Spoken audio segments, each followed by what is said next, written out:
ये कहानी कोरा नाम की एक लड़की की है जिसका बेटा कहीं पर गायब हो गया है। तब उसे एक आदमी मिलता है जो उसे यकीन दिलाता है कि उसका बेटा उसे वापस मिल जाएगा, अगर वो इस दुनिया में ना भी हुआ तब भी। हमें एक घर दिखाया जाता है जिसको पुलिस ने चारों तरफ से सील किया हुआ था। उस घर में एक लॉर्ड लेडी ऑफिसर आई जो हर चीज को बहुत बारीकी से देख रही थी। तभी हमें बैकग्राउंड में एक कॉल सुनाई देती है जो कोरा की देती है, जिसमें वो कह रही थी कि वो जल्दी से आओ, मेरी मदद करो। वो बहुत ज़्यादा घबराई हुई थी। वो बताती है कि उसके घर में कोई है जो उसे बाहर जाने नहीं दे रहा। उस घर में अब जब पुलिस आई है तो घर का अजीब माहौल था। सारा घर बिखरा हुआ था और खून का निशान भी था, पर वहाँ पर किसी की लाश नहीं थी और ना ही किसी को मारा गया था। उधर फर्श पर नमक से एक दायरा बनाया हुआ था। लेडी ऑफिसर कोरा के घर में सब कुछ चेक कर रही थी। वो उसकी बहन थी।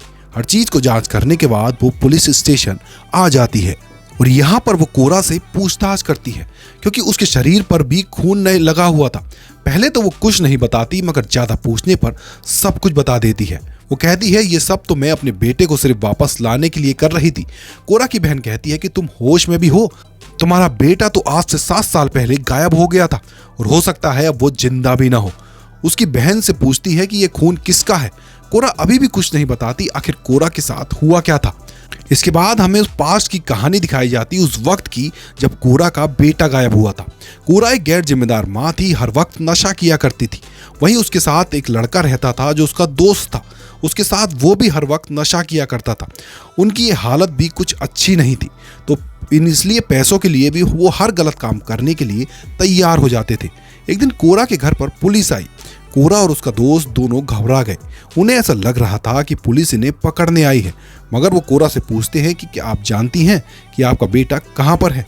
कोरा कहती है कि अपने कमरे में होगा, मगर देखने पर पता चलता है कि वो वहां पर नहीं था।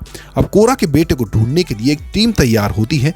एक टीम जंगलों की तरफ भेजी जाती है जबकि दूसरी उसे यहाँ ढूंढ रही थी। मगर उसके बाद कोरा का बेटा कहीं नहीं मिला। उसका सिर्फ एक जूता मिला। इस हादसे को कुछ साल बीत गए थे। कोरा अब एक ग्रुप का हिस्सा थी। उसमें सभी ऐसे लोग थे जिन्होंने अपने बच्चे को खो दिया था। कोरा अब सबको अपनी कहानी सुनाती है। वो कहती है कि मेरे बेटे के गायब होने के बाद मैंने नशा छोड़ दिया, लेकिन इससे मेरा बेटा अब कभी वापस नहीं आएगा। वो अपनी मॉम के घर रहने लगी। वहां पर उसने अपने बेटे के लिए एक कैमरा भी रखा हुआ था क्योंकि कहानी ना कहीं उसे ऐसा लगता था कि उसका बेटा जरूर वापस आएगा। कोरा की बहन जो पुलिस ऑफिसर बन चुकी थी वो भी कोरा से बात करने की कोशिश करती थी, मगर कोरा हर वक्त गुस्से में होती थी और अपनी बहन से सही से बात भी नहीं करती थी। कोरा की इतनी जिंदगी के बारे में तो पता चल गया। अब सीन दोबारा शिफ्ट होता है पुलिस स्टेशन पर। वहां पर उसकी बहन पूछती है कि कोरा ये खून किसका है, बताओ मुझे, तभी मैं तुम्हारी मदद कर सकती हूँ। यहाँ पर कोरा एक एबल नाम के आदमी के बारे में बताती है। वो बताती है कि वो अब हमारे ग्रुप का हिस्सा था। एक दिन वो मुझे कैफे में मिलने आया और हम दोस्त बन गए। उसने अपनी बेटी के बारे में बताया जो तालाब में डूबने की वजह से मर गई थी। उसकी लाश पुलिस को कुछ दिन बाद मिली। मुझे लगा कि एबल मेरी हालत को समझेगा क्योंकि उसने भी किसी को खोया था। उसने मुझे बताया कि उसने अपनी बेटी को देखा है। ये सुनकर कोरा की बहन कहती है कि मरे हुए लोगों को कोई कैसे देख सकता है। कोरा, क्या तुम अभी भी नशे में हो? वो कहती है कि नहीं हो रहा। फिर से अपनी कहानी आगे बढ़ाने लगती है। वो बताती है कि एक दिन मैं घर पर अकेली थी। एबल मेरे घर पर आया। उसने मुझे बताया कि उसके पास एक तरीका है जिससे वो मेरे बेटे को वापस ला सकता है। मैं उसे देख पाऊंगी, उसको छू पाऊंगी, क्योंकि वो खुद भी अपनी मरी हुई बेटी को वापस लाने में कामयाब हुआ था। मुझे उसके इस बात पर यकीन नहीं आया। मैंने उसे अपने घर से निकाल दिया। उसकी बहन पूछती है कि कोरा, आखिर वो आदमी चाहता क्या था? वो बताती है कि उसने अपनी बेटी को दोबारा जिंदा किया था। वो काली दुनिया से उसे वापस लाया। तब कोरा की बहन उससे पूछती है कि कैसे? उसके चेहरे पर डर था। वो बताती है कि उसे जगह से जहां मरने के बाद लोग जाते हैं। उसकी बहन पुलिस ऑफिसर हंसने लगती है, कहती है कि ऐसा कैसे हो सकता है? कोरा, मुझे खुद उसकी लाश मिली थी। मैंने उसकी बेटी को अपनी आंखों से देखा है मरे हुए। कोरा कहती है कि नहीं, तुम नहीं जानती। अभी जाकर उसका डाटा चेक करो। एबिल की बेटी अब दूसरे शहर में रहती है। उसने अपनी बेटी का नाम भी बदल दिया है। उसकी बेटी इस दुनिया में ही है। मैंने ये सब कुछ अपनी आंखों से देखा था। जब मुझे यकीन हो गया तो मैं एक दिन एबल से मिलने गई। उससे मैंने पूछा कि ये सब तुमने कैसे किया। एबल ने मुझे बताया कि ये सब एक औरत ने उसे बताया था, रिचुअल यानी जादू के बारे में। ये एक ऐसा जादू है जो कई दिनों तक चलता है और अगर इंसान इसमें कामयाब हो जाता है तो वो अपने मरे हुए बच्चों को वापस ला सकता है। बस इसको करते हुए इस पर यकीन होना चाहिए। वो चाहता था कि मैं भी उसके जादू का हिस्सा बन जाऊं। मेरे बेटे के लालच ने मुझे यह सब करवाया। मेरे पास खोने के लिए कुछ नहीं था, इसलिए मैं उसका साथ देने के लिए तैयार हो गई। मैंने सोचा कि कोशिश तो की जा सकती है। अब जब मैं कुछ जादू करने के लिए मान गई तो एबल मुझे कुछ सामान लाने को कहा, जिसमें ढेर सारा नमक, मोमबत्तियां और जंजीर शामिल थी। उसने मुझे यह भी कहा कि घर में कोई बिजली, कोई टेलीफोन नहीं होगा जिससे जादू पर कोई भी असर पड़े। उसने मुझे जैसे बताया मैंने सब कुछ वैसे ही किया। एबल ने मुझे एक खास नमक वाले पानी में नहाने के लिए भी कहा, जिससे उसके सारे बुरे पाप, बुरे सोच खत्म हो जाएगी। मैं इस बात को मजाक बनाने लगी। तब एबल ने मुझसे कहा कि ये मजाक नहीं है, अगर तुम इन चीजों को मजाक लोगी तो भूल जाओ अपने बेटे को हमेशा हमेशा के लिए। ये सुनकर मैंने उससे कहा मैं सब चीजों को पर यकीन करूंगी। मैंने उससे पूछा तुम्हें तुम्हारी बेटी मिल चुकी है ना, तो तुम इतने दुखी क्यों रहते हो? वो मेरी इस बात पर परेशान हो गया और मुझे बताया कि अभी मेरी बेटी अपनी माँ के पास है। मैंने कहा क्या तुम मुझसे भी मजाक कर रहे हो? तुम मेरा किसी चीज में इस्तेमाल तो नहीं कर रहे? वो कहता है कि नहीं, बस मुझे काम पूरा करना है, फिर मेरी बेटी मुझे मिल जाएगी। उसने नमक का दायरा बनाकर उसे जंजीरों से बांध दिया और खुद मंत्र पढ़ने लगा। उसने हर मंत्र को लिख रखा था, जो उसने कहा मैंने वही दोहराया। आखिर में मेरी हिम्मत जवाब दे गई। मैंने उसे कहा बस बहुत हो गया, मुझे खोल दो। पर वो मंत्र पढ़ता रहा। उसने मंत्र पढ़ना बंद नहीं किया। अचानक से मैं हवा में तैरने लगी और एकदम से फर्श पर आकर गिर गई। मुझे भी यकीन हो चुका था कि ये सब हो सकता है, मैं अपने बेटे को दोबारा हासिल कर सकती हूँ। अब अगला जादू का हिस्सा था इनविटेशन, यानी बुलावे का। हम दोनों ने मिलकर मंत्र पढ़े, जिससे मेरा सारा घर हिलने लगा। मोमबत्तियां बुझ गईं और अचानक से सूरज भी गायब हो गया। मुझे कुछ अजीब महसूस होने लगा। मैं समझ गई थी कि हम लोग उस दुनिया का दरवाजा खोलने की कोशिश कर रहे हैं, जो कि एक जिंदा इंसान के लिए बहुत बड़ा खतरा है। सुबह को अगले दिन मेरा दोस्त आया, जो मेरे साथ मिलकर नशा किया करता था। उसने जब मुझे एबल के साथ घर पर देखा तो उसे लगा जैसे हमारे बीच में कोई रिश्ता है। उसने एबल के पर्स से पैसे चुराए और मुझे कड़वी बातें सुनाकर वहां से चला गया। अब हमारा अगला कदम था ग्रीफ, यानी कि गम। एबल ने मुझे बताया कि ये थोड़ा सा मुश्किल है, इस चीज के लिए भी मैं तैयार हो गई। हमने अपना पूरा काम शुरू कर दिया। ये सब करते हुए मैं अपनी पुरानी यादों में चली गई। जिस दिन मेरा बेटा गायब हुआ था, मैंने अपने उन्हीं ख्यालों में देखा कि वो मेरे पास आया। उस वक्त मैं नशे में थी, इसलिए मैं उसे कुछ भी नहीं कर कह पाई। मेरा बेटा गुस्से में घर से बाहर चला गया। मैं अपने विजन्स ख्यालों में देखा कि एक वैन वाला उसे अगवा करके ले जा रहा है। मैंने उसे बचाने की कोशिश की, मगर मेरे पीछे एक काला साया था, जो मेरे गम और गुस्से की परछाई थी। वो परछाई मुझे उस जगह पर ले गई जहां पर किडनैपर ने मेरे बेटे को अगवा किया हुआ था। जब मैंने अपने बेटे को उस हाल में देखा तो मैं चिल्लाने लगी। तभी एक खौफनाक वुमेन ने आकर मेरे मुंह पर हाथ रख लिया।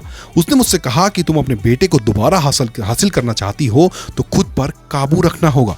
सीन पुलिस स्टेशन पर शिफ्ट होता है और अपनी कहानी अपनी बहन और ऑफिसर को बता रही थी, मगर उसका इन सब बातों पर यकीन कर पाना बहुत मुश्किल था। वो कहती है कि कोरा, क्या तुम अभी भी नशे में हो? वो कहती है कि मैं झूठ नहीं बोल रही, मैंने उस रिचुअल के जरिए ये सब कुछ देखा। उस किडनैपर ने मेरे बेटे के साथ बहुत बुरा किया। अब तुम्हारी जिम्मेदारी है मेरे बेटे को ढूंढना। कोरा की बहन ऑफिसर तो यहाँ से चली जाती है। अब उसके बाद एक लॉर्ड लेडी ऑफिसर आई थी, जो बताती है कि हाँ, गोरा सच कह रही है, एबल की बेटी जिंदा है, जो अपनी माँ के साथ रहती है। ये सुनकर कोरा की बहन परेशान हो जाती है। अब कहानी फिर से पीछे जाती है, जिस दिन एबल के साथ गोरा का रिचुअल का आखिरी दिन था। एबल गोरा से कहता है कि आज हम सौदा करने वाले हैं, मगर उसने कोरा को यह नहीं बताया था कि किस चीज का सौदा। कोरा को बताता है कि कुछ भी हो जाए, दायरे से बाहर मत निकलना, और अगर कोई भी असूल टूटा तो सब कुछ गलत हो जाएगा। आज एबल को जंजीरों से बांधा जाना था। कुछ देर के बाद ऐसा लगता है कि जैसे किसी अजीब काली ताकत ने एबल को पोजेस्ड, यानी अपने कंट्रोल में कर लिया है। तभी उसके मुंह से अजीब सी चीज भी बाहर निकलती है, जिसमें हड्डियां, बाल और खून शामिल थे। ये देखकर गोरा डर से चिल्लाती है। उसने दायरे को तोड़ दिया था और डर कर बाहर आ जाती है। कुछ देर के बाद जब वो दोबारा घर के अंदर आई थी तो टेबल जमीन पर पड़ा हुआ था। उसने अचानक से कोरा पर हमला कर दिया। साथ ही कहता है कि तुमने सब कुछ बर्बाद कर दिया। मैंने तुम्हें मना किया था ना कि, मगर एक अचानक से किसी काली ताकत ने एबल को अंधेरे में खींच लिया था।